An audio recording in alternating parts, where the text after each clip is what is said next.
have spent my entire life either at the schoolhouse, on the way to the schoolhouse, or talking about what happens in the schoolhouse.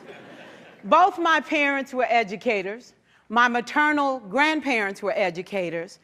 And for the past 40 years, I've done the same thing. And so needless to say, over those years, I've had a chance to look at education reform from a lot of perspectives. Some of those reforms have been good, some of them have been not so good. And we know why kids drop out. We know why kids don't learn. It's either poverty, low attendance, negative peer influences. We know why. But one of the things that we never discuss, or we rarely discuss, is the value and importance of human connection. Relationships. James Comer says that no significant learning can occur without a significant relationship. George Washington Carver says all learning is understanding relationships. Everyone in this room has been affected by a teacher or an adult. For years, I have watched people teach. I have looked at the best and I've looked at some of the worst. A colleague said to me one time, they don't pay me to like the kids. They pay me to teach a lesson. The kids should learn it. I should teach it. They should learn it. Case closed. Well, I said to her, you know, kids don't learn from people they don't like.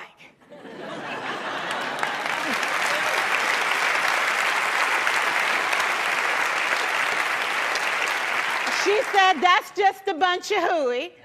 And I said to her, well, your year is going to be long and arduous, dear. Needless to say, it was. Some people think that you can either have it in you to build a relationship or you don't. I think Stephen Covey had the right idea. He said you ought to just throw in a few simple things, like seeking first to understand as opposed to being understood. Simple things like apologizing. You ever thought about that? Tell a kid you're sorry, they're in shock. I taught a lesson once on ratios. I'm not real good with math, but I was working on it. And I got back and looked at that teacher edition. I taught the whole lesson wrong. So I came back to class the next day and I said, look, guys, I need to apologize. I taught the whole lesson wrong. I'm so sorry. They said, that's okay, Miss Pearson. You were so excited. We just let you go.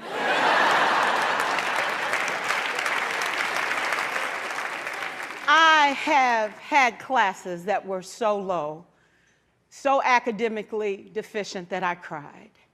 I wondered, how am I going to take this group in 9 months from where they are to where they need to be? And it was difficult. It was awfully hard. How do I raise the self-esteem of a child and his academic achievement at the same time? One year I came up with a bright idea. I told all my students, you were chosen to be in my class. Because I am the best teacher and you are the best students, they put us all together so we could show everybody else how to do it. One of the students said, really?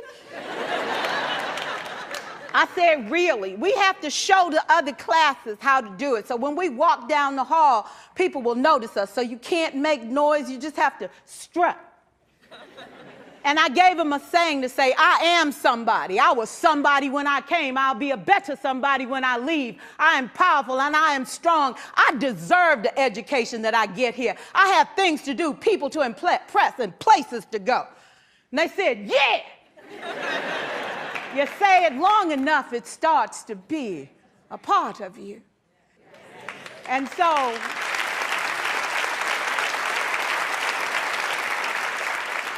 I gave a quiz, 20 questions. Student missed 18. I put a +2 on his paper and a big smiley face. He said, Miss Pearson, is this an F? I said, yes. He said, then why'd you put a smiley face? I said, because you on the roll.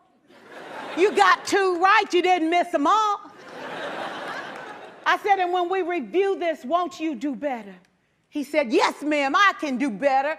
You see, -18 sucks all the life out of you. +2 said, I ain't all bad.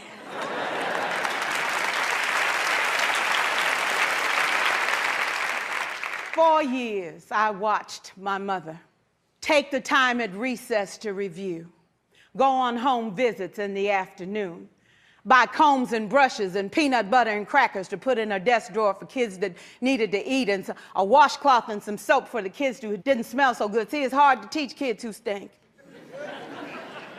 And kids can be cruel.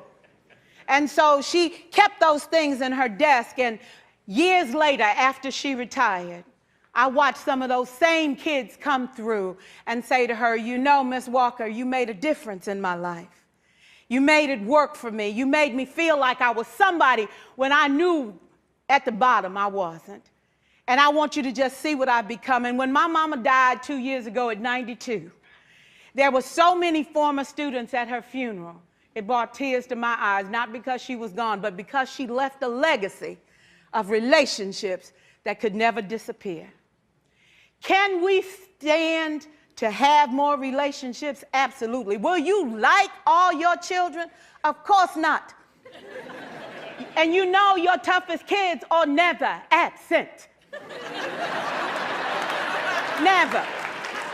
You won't like them all, and the tough ones show up for a reason. It's the connection, it's the relationships. And while you won't like them all, the key is they can never, ever know it. So teachers become great actors and great actresses, and we come to work when we don't feel like it, and we listen to policy that doesn't make sense, and we teach anyway. We teach anyway because that's what we do. Teaching and learning should bring joy. How powerful would our world be if we had kids who were not afraid to take risks, who were not afraid to think, and who had a champion? Every child deserves a champion, an adult who will never give up on them, who understands the power of connection and insists that they become the best that they can possibly be.